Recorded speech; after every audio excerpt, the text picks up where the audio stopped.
புதுக்கோட்டை மாவட்டம் கந்தரவக்கோட்டையில் டிராக்டரில் தண்ணீர் விற்கும் நபரை தலையில் கல்லை போட்டு கொலை செய்துள்ளது ஒரு கும்பல். வட்டிக்கு பணம் கொடுத்தவர் கொலை திட்டம் போட்டது ஏன்?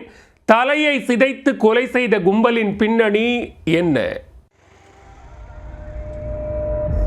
புதுக்கோட்டை மாவட்டம் கந்தரவக்கோட்டை அருகே வீரடிப்பட்டி கிராமத்தைச் சேர்ந்தவர் சீனிவாசன் என்ற ராஜகோபால். இவர் கடந்த 4 ஆண்டு காலமாக அவரது டிராக்டர் வாகனம் மூலம் கந்தரவக்கோட்டை பகுதிக்கு குடிநீர் விநியோகம் செய்து வருகிறார். இந்நிலையில் ஞாயிற்றுக்கிழமையன்று காலை வழக்கம் போல குடிநீர் விநியோகம் செய்ய சென்ற ராஜகோபாலை யாரோ மர்ம நபர்கள் கொடூரமாக கொலை செய்துள்ளனர். கந்தரவக்கோட்டை அருகே மட்டாங்கால் பகுதியில் உள்ள தைலமர காட்டு பகுதியில் ராஜகோபாலின் தண்ணீர் டேங்க் டிராக்டர் நின்று கொண்டிருந்தது.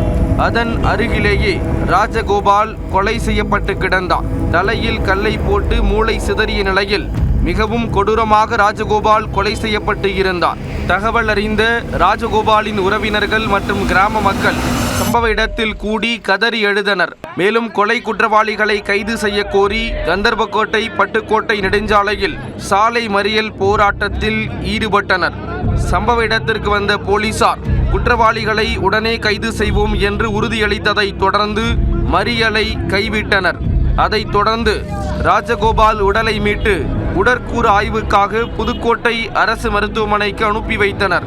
இந்த சம்பவம் தொடர்பாக வழக்கு பதிவு செய்த கந்தரவக்கோட்டை போலீசார் கொலை நடந்த 4 மணி நேரத்தில் கொலையாளிகளை கைது செய்தனர். புதுக்கோட்டை மாவட்டம் அரவம்பட்டியைச் சேர்ந்த தாமரை செல்வன், கிள்ளுக்கோட்டையைச் சேர்ந்த இளையராஜா, அச்சம்பட்டியைச் சேர்ந்த நல்லாண்டவர், மனையடிப்பட்டியைச் சேர்ந்த கருப்பையா ஆகிய 4 பேரை கைது செய்தனர். கொலை செய்யப்பட்ட ராஜகோபாலுக்கும் தாமரை செல்வனுக்கும் இடையே பணம் விவகாரத்தில் முன்விரோதம் இருந்துள்ளது.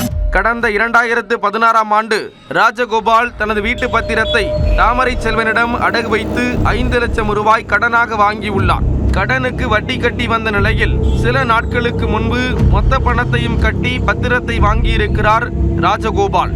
இந்த விவகாரத்தில் ராஜகோபாலுக்கும் தாமரை செல்வனுக்கும் இடையே வாக்குவாதம் ஏற்பட்டுள்ளது. இதனால் ஆத்திரமடைந்த தாமரை செல்வன் சதி திட்டம் போட்டு ராஜகோபாலை கொலை செய்திருப்பதாக போலீசார் தெரிவித்துள்ளனர்.